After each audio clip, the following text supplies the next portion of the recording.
안녕하십니까, 솔루션 연구소입니다. 자, 서울과학기술대학교 2021학년도 정시 입결을 어제 했습니다. 저희가 새로운 전형과 작년 입결 소개를 해드린 영상이 좀 있었어요. 근데 어떤 댓글이 있었냐면, 구독자분들 중에 굉장히 좀 험한 말을 하셨는데, 요번에 과기대에 입결 아작났다, 박살났다, 이런 댓글을 좀 다신 분들이 좀 있었습니다. 저희가 과기대 영상을 찍을 때만 하더라도 이 국립대지 않습니까? 국립대다 보니까 입결 아주 발빠르게 발표하고 아주 솔직하게 100%다 오픈하는 학교입니다. 거기 이제 과기대 영상에 보시면, 야, 국립대는 이렇게 맞짱 뜨는데, 야, 사립대 애들은 막 입결을 약간 뻥튀기 한다든가 약간 좀 물타기를 한다든가 이런 부분에서 지적하신 분들이 좀 있었습니다. 그러다 보니 그 당시만 하더라도 분명히 입결이 좀 많이 떨어져서 우려를 했으나 실제로 그러한데, 지금은 이제 1학기가 다 끝났죠. 곧 여름방학 할 시작이기 때문에 거의 대부분의 학교가 입결 발표를 다 했습니다. 그래서 이왕 팩트체크를 하는 김에 다른 학교는 뭐 얼마나 떨어졌나, 과기대만 자꾸 떨어졌다고 뭐라고 하는데, 그런지 한번 살짝 점수를 좀 살펴보면서 차이가 있는지 없는지 좀 살펴보도록 하겠습니다. 그래서 입결 하락이 진짠가, 그런데 최근에 정시 입결 같은 건 어느 학교랑 좀 비슷한가, 친구들을 좀 데려와서 매칭을 좀 시켜봤습니다. 수시 전형도 있고 정시 전형도 있습니다만, 아무래도 수시는 너무너무나 다양하고 학교에서 입결을 발표하는 방식 자체도 다양하기 때문에 정시 100분위 기준으로 발표하는 학교 몇몇을 데리고 와서 약간 그룹을 좀 나누어서 어느 정도, 그 다음에 대표학과의 입결 최근 5년치 정도를 좀 정리해 보도록 하겠습니다. 자, 모집 인원은 이렇습니다.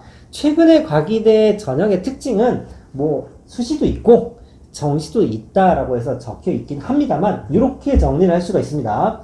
최근에 소프트웨어 전형이 폐지됐고 논술 종합이 조금 줄어든 반면에 전체적인 트렌드죠. 정시 비율이 조금씩 2022입니다. 죄송합니다. 오타입니다. 37.5%까지 좀 올라가서 정시 인원이 조금 늘어났습니다. 그럼에도 불구하고 입결이 조금 하락한 과들이 굉장히 많기 때문에, 자, 올해 정시는 늘어나고 갈수록 학력 인구는 저하되기 때문에 작년, 재작년 입결을 참고하시면 그 입결보다 갑자기 뛰는 학과는 많이 없지 않을까라고 생각을 하기 때문에 조금 더 주의 있게 데이터를 봐주시면 될 것 같습니다. 자, 정시 전형의 특징 아무것도 없습니다. 그냥 수능 100% 때리고 있고 정시 모집 인원 소폭 상승이고 큰틀 변화는 없습니다. 자, 최근 보시면 단과별 평균입니다. 제가 이거 자료조사를 하면서 굉장히 특이하게 봤던 건데, 2017년, 2018년, 2019, 20, 21학년도 것까지 단과대별로 전체 평균이 빨간색입니다. 전체 평균 한 86%, 5%에서 점점 떨어져서 83%, 4% 정도로 떨어지고 있죠. 이 빨간색이 과학기술대학교 전체 학과에 대한 평균 100분위를 5년치를 조사한 겁니다. 자, 여기에 파란 건 뭐냐면 인문입니다. 독특하죠. 자, 먼저 살펴보면 요게 공대, 요게 에너지 바이오 화공과 있는데, 그 다음에 정보통신, 뭐 IT라든가 컴공과 같은 경우가 있죠. 과학기술대학교, 왠지 이과 냄새가 풀풀 나는 제목이지 않습니까? 그런데 전체 평균을 깎아먹는 건 이과고, 이 파란색 인문이 독약정정하죠. 물론 최근 몇 년 동안 가형 시험지가 굉장히 어렵고 사탐보다 과탐의 난이도가 좀 있기 때문에 비슷한 학교의 레벨에서 따지면 100분위는 문과가 높은 학교들이 많기는 합니다. 그게 지극히 정상적인 수치지만, 그래도 이름이 과기대인데 생각보다 이 학교에서마도 이 학교마저도 문과 100분위가 높게 나오는 건 조금 독특했고, 두 번째 특징이 뭐냐면 어느 단과되든지 간에 그래프 모양이 똑같습니다. 즉 내려갈 때는 같이 내려가고 올라가는 정도도 비슷하고 굴곡, 경사도가 굉장히 비슷하죠. 그러니까 어떤 느낌이냐면, 과기대를 쓰는 친구들은 과를 보지 않고 과기대 이름만 보고 쓰는구나 라는 생각을 할 정도로 그래프가 굉장히 비슷한 모양입니다. 즉 학과별로 편차가 그렇게 크지 않은 게 특징입니다. 보통 보면은 특이한 과들이 있죠. 어느 학과, 그 학교면 그 과가 유명하다, 이 대표 간판 스타들이 있는데, 과기대는 물론 유명한 과들이 있습니다만 단과대 물량 평균을 냈을 때는 조금 모양새가 비슷하게 나왔다.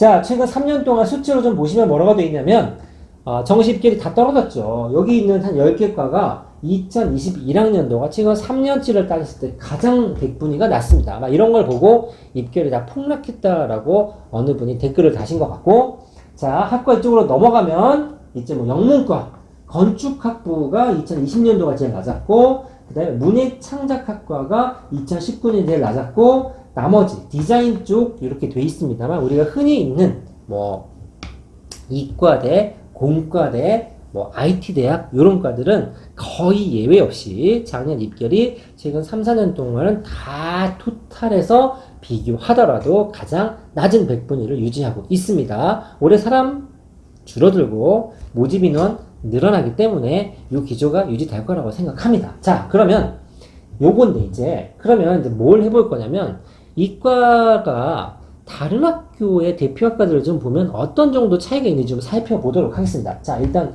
컴퓨터공입니다. 어느 학교를 데려왔냐면 과기대가 파란색입니다. 파란색이 올해 주인공 학교고 숭실대, 동국대, 인하대 정도를 데리고 와 봤습니다. 우리 건동호, 국숭세단 요 라인 정도 되고 인하대가 또 과기대 비슷하게 이과 쪽으로 조금 공대 쪽으로 인하공대가 유명하기 때문에 이과 쪽 학교 중에서 또 이 과기대나 인하대 같은 경우는 우리 주문이 있죠. 뭐 이렇게 스카이, 서성한, 중경외시 이런 라인업에 들어가 있지 않기 때문에 한번 슬쩍 넣어서 비교를 좀 해보도록 하겠습니다. 자, 컴퓨터공학과를 보시면 과기대가 굉장히 낮게 나와 있죠. 물론 동국대 높고 인하대 높고 숭실대도 굉장히 높습니다. 숭실대 같은 경우는 컴공고가 유명한 학과이기도 하고 실은 가형을 지정하는 학교가 아니었기 때문에 이건 조금 번외긴 합니다만 다른 과들도 있기 때문에 그렇습니다. 또 하나 동국대하고 인하대 같은 경우는 정시 발표를 어떻게 하냐면 상위 80% 평균을 먹이고 숭실대는 인문계 자연계 같은 경우는 가중치를 좀 주는 입결 방식을 택합니다. 즉 입학처에서 성적을 공개를 할 때 각자 학교별로 특색 있는 방식으로 하는 거죠. 자, 그래서 어떤 게 지적이 되냐면 야, 동국대 같은 경우는 상위 80%인데 밑에 20%가 평균 다 깎아먹을 텐데 그러면 자연스럽게 입결을 뻥튀기 시키는 거 아니냐라고 하지만 실제로 정시는 간격이 촘촘하기 때문에 상위 80%의 평균을 때리더라도 보통 몇 프로 정도가 차이가 나냐면 적게는 1%에서 많게는 1.5% 정도가 차이가 납니다. 자, 그래서 여러분들이 이거를 참고를 하시려면 조금 더 현실적인 비교를 하는 게 좋을 것 같아서 제가 2라고 되어 있는데 약간의 보정 작업을 좀 해봤습니다. 즉 상위 80%의 평균을 발표하는 두 학교에서 약 1.2% 정도의 수치를 빼고 숭실대도 비슷한 점수를 빼서 요 정도면 요 그래프로 좀 비교할 수 있지 않겠나 라는 식으로 좀 보정을 했습니다. 그래서 1은 학교에서 발표한 자료, 2는 제가 개인적으로 조금 객관을 좀 시켜본다고 보정을 좀 했습니다. 그럼에도 불구하고 컴공과는 과기대가 좀 낮게 나와 있습니다. 숭실대 나영이고 나머지 학교들보다는 좀 낮죠. 그 다음에는 화학공학과입니다. 보정 전에 벌써 살짝 겹치는 부분이 여기 있죠?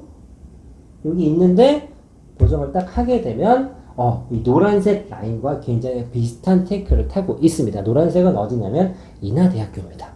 인하대학교는 비슷하고 숭실대 화공 쪽보다는 점수가 조금 높게 나와 있습니다. 자, 전자공학과입니다. 전자공학과는 여기 확연히 구분이 생기고 보정을 하더라도 대표학과죠. 공대를 대표하는 요즘에 기계과는 좀 떨어지는 학과들이 학교들이 있습니다만 전자과나 컴공과는 그래도 아직도 탑 티어를 좀 유지하고 있습니다. 여담입니다만 저희가 이제 학교들 데이터를 이렇게 살짝 얘기를 하면 분명히 참고 사항입니다.